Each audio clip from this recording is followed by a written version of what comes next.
چھٹا وفد وفد سدا ہے۔ 8 ہجری میں جانب عالم صلی اللہ علیہ وآلہ وسلم نے حضرت قیس ابن سعد کو 400 آدمیوں کا قائد بنا کر صدا کی تسخیر کے لیے بھیجا۔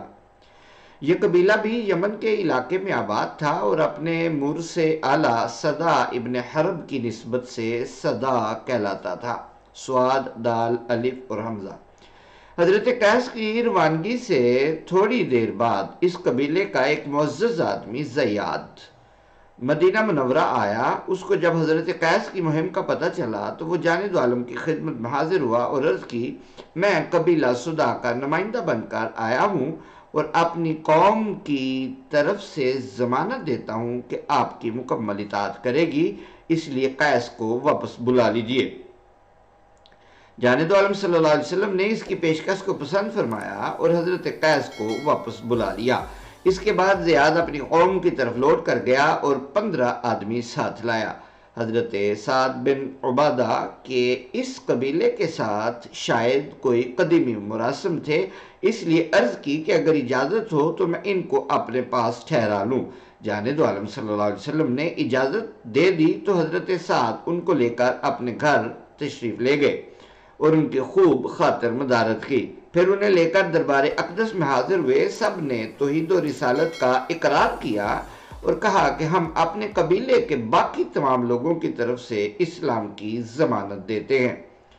یہ سب کچھ حضرت زیاد کی کوششوں سے ہوا تھا، اس لیے جانب عالم صلی اللہ علیہ وسلم نے ان سے کہا، زیاد تم تو اپنی قوم میں بہت ہی مطاع و معزز ثابت ہوئے ہو کہ سب نے تمہاری مان لی اور اسلام قبول کر لیا۔ حضرت زیاد نے کہا، اس میں میرا کوئی کمال نہیں ہے، یہ سب اللہ اور اس کے رسول کا احسان ہے۔ انہی دنوں جانب عالم صلی اللہ علیہ وسلم کسی سفر پر روانہ ہوئے تو حضرت زیاد بھی ہم رقاب ہو گئے۔ اس سے آگے کا واقعہ حضرت زیاد رضی اللہ تعالیٰ عنہ کی زبانی سناتا ہوں۔ کہتے ہیں رسول اللہ صلی اللہ علیہ وسلم رات کے وقت سفر پر روانہ ہوئے۔ چند دیگر اصحاب کے علاوہ میں بھی آپ کے ساتھ تھا۔ جب صبح کے آثار ہویدہ ہوئے تو آپ نے مجھے حکم دیا کہ اذان کو۔ میں نے سواری پر بیٹھے ہی بیٹھے اذان کہی، پھر ایک جگہ آپ نے پڑاؤ کیا اور مجھ سے پوچھا کہ تمہارے پاس پانی ہے؟ میں نے کہا جی ہاں تھوڑا سا ہے۔ فرمایا کہ اس کو کھلے منہ کے پیالے میں ڈالو۔ میں نے تعمیل حکم کی تو آپ نے اپنا دست مبارک پیالے میں رکھ دیا اور میں نے دیکھا کہ پانی آپ کی انگلیوں سے ابلنے لگا۔ فرمایا اعلان کرو کہ جس کسی نے وضو کرنا ہو وہ آ کر کر لے۔ میں نے اعلان کیا تو سب ساتھیوں نے آ کر وضو کرنا شروع کر دیا، یہاں تک کہ سب فارغ ہو گئے۔ حسب معمول بلال اقامت کہنے کے لیے آگے بڑھے تو آپ نے فرمایا کہ چونکہ اذان زیاد نے کہی ہے اس لیے اقامت بھی وہی کہے گا۔ چنانچہ میں نے اقامت کہی اور سب نے آپ کی اقتداء میں صبح کی نماز پڑھی۔ اس سے پہلے میں نے آپ سے التجا کی تھی کہ مجھے میری قوم پر امیر نامزد فرما دیجئے اور زکوٰۃ وغیرہ کے طور پر ان سے جو مال وصول کروں گا اس میں بھی میرا حصہ مقرر فرما دیجئے۔ نماز کے بعد آپ نے میری امارت، زکوٰۃ وغیرہ وصول کرنے کے اختیار اور اس میں میرے حصے کی تعیین پر مشتمل 2 دستاویزات لکھ کر میرے حوالے کر دیں۔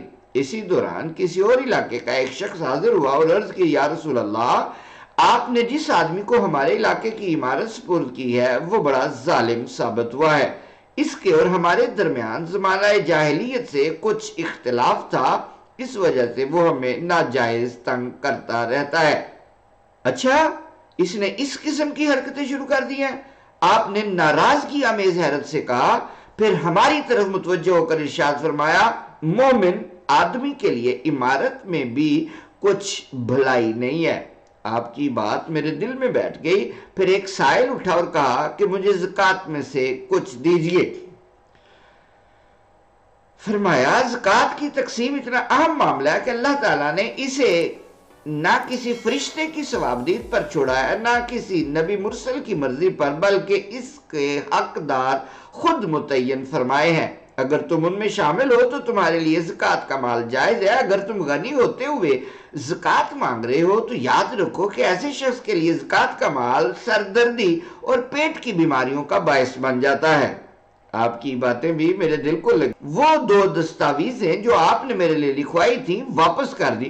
آپ نے وجہ پوچھی تو میں نے کہا یا رسول اللہ، آپ نے فرمایا کہ عمارت میں مومن بندے کے لیے کوئی خیر نہیں ہے، اس لیے میں اپنی عمارت سے دستبردار ہو رہا ہوں۔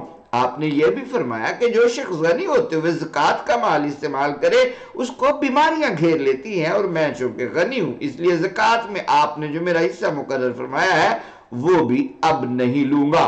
میری دستبرداری سے آپ خوش ہوئے، فرمایا کہ اگر تم یہ کام نہیں کرنا چاہتے تو پھر جو شخص تمہاری نظر میں موضوع ہو اس کے بارے میں بتاؤ تاکہ اس کو وہاں کا عامل مقرر کر دیا جائے۔ میں نے ایک دیانتدار آدمی کا نام بتا دیا اور آپ نے اس کو ہمارا حاکم اور امیر نامزد فرما دیا۔ پھر میں نے عرض کی کہ ہمارے علاقے میں پانی کی بہت قلت ہے، صرف ایک کنواں ہے، وہ بھی گرمیوں میں خشک ہو جاتا ہے، دعا فرمائیے کہ آئندہ اس کا پانی ختم نہ ہو۔ فرمایا کہ تم 7 کنکریاں مجھے لا دو۔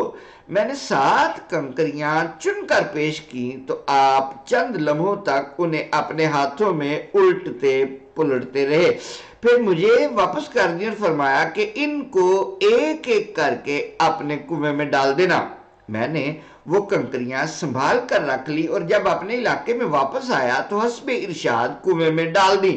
اس کے بعد آج تک اس کے پانی میں کبھی کمی واقع نہیں ہوئی۔ 7واں وفد ازد ہے۔ ازد کا قبیلہ جانب عالم صلی اللہ علیہ وسلم کے بھیجے ہوئے مبلغین کی تبلیغ سے متاثر ہو کر مسلمان ہو چکا تھا۔ اس قبیلے کے 7 افراد حاضر ہوئے۔ جانب عالم صلی اللہ علیہ وسلم کو ان کی عادات و اطوار اور گفتگو کا انداز پسند آیا اور پوچھا کہ تم کس دین کے پیروکار ہو؟ ہم دین اسلام کے ماننے والے ہیں اور مومن ہیں، انہوں نے جواب دیا۔ جانب عالم صلی اللہ علیہ وسلم مسکرائے اور فرمایا ہر چیز کی کوئی نشانی ہوتی ہے، تمہارے ایمان کی کیا نشانی ہے؟ ہمارے اندر 15 اوصاف ہیں جو ہمارے ایمان کی علامت ہے۔ انہوں نے بتایا ان میں سے 10 کا تو آپ کے مبلغین نے ہمیں حکم دیا ہے، جن میں سے 5 پر ایمان لانا ہے اور 5 پر عمل کرنا ہے، اور 5 کو ہم نے از خود زمانہ جاہلیت سے اختیار کر رکھا ہے۔ اگر آپ نے ان کو پسند فرمایا تو ہم ان پر عمل جاری رکھیں گے، ورنہ ترک کر دیں گے۔ جانب عالم صلی اللہ علیہ وسلم نے پوچھا وہ 5 چیزیں کون سی ہیں جن پر ایمان لانے کا مبلغین نے حکم دیا ہے؟ نمبر 1 اللہ پر ایمان، نمبر 2 اس کے رسولوں پر ایمان، نمبر 3 اس کی کتابوں پر ایمان، نمبر 4 اس کے فرشتوں پر ایمان، نمبر 5 مرنے کے بعد جی اٹھنے پر ایمان۔ اور وہ 5 کون سی باتیں ہیں جن پر عمل کرنے کا مبلغین نے کہا ہے؟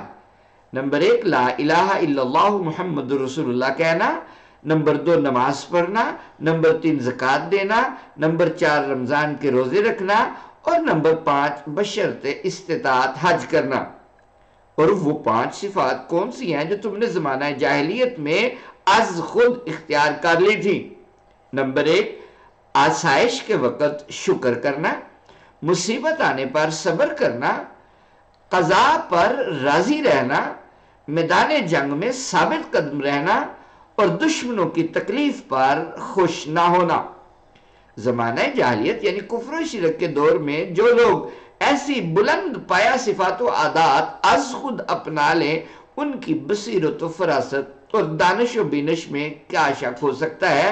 چنانچہ جانب عالم صلی اللہ علیہ وسلم نے ان کو بھرپور داد دیتے ہوئے ارشاد فرمایا بلا شبہ تم بہت ہی دانا اور صاحب علم لوگ ہو اور اپنی فقاہت کے اعتبار سے انبیاء کے قریب تر ہو۔ پھر فرمایا اگر یہ 15 صفات تمہارے اندر موجود ہیں تو میں مزید 5 چیزیں بتا دیتا ہوں، اس طرح کل تعداد 20 ہو جائے گی۔ نمبر 1 ضرورت سے زیادہ سامان خرد و نوش مت جمع کرو۔ نمبر 2 بے ضرورت مکانات مت تعمیر کرو۔ نمبر 3 جو چیز کل کلاں تمہارے ہاتھ سے نکل جانے والی ہے اس کے لیے اپنے آپ کو ہلکان مت کرو۔ نمبر 4 اس اللہ سے ہر دم ڈرتے رہو جس کی طرف لوٹ کر جانا ہے اور اس کے روبرو پیش ہونا ہے۔ نمبر 5، اور جہاں جا کر ہمیشہ رہنا ہے یعنی جنت، اس کے حصول کے لیے بھرپور جد و جہد کرتے رہو۔ سب نے یقین دلایا کہ ہم آپ کے ارشادات پر ہمیشہ عمل پیرا رہیں گے اور حت الوسع کوئی کوتاہی نہیں کریں گے۔ پھر رخصت لی اور واپس چلے گئے۔ سامعین و حاضرین، 2 وفد اور رہتے ہیں جن کا تذکرہ کرنا ضروری ہے، وہ انشاءاللہ اگلی قسط میں۔ امید ہے آپ نے ہمارے چینل کو سبسکرائب کیا ہوگا، نہیں تو کر دیجئے۔ جزاک اللہ۔ السلام علیکم ورحمۃ اللہ وبرکاتہ۔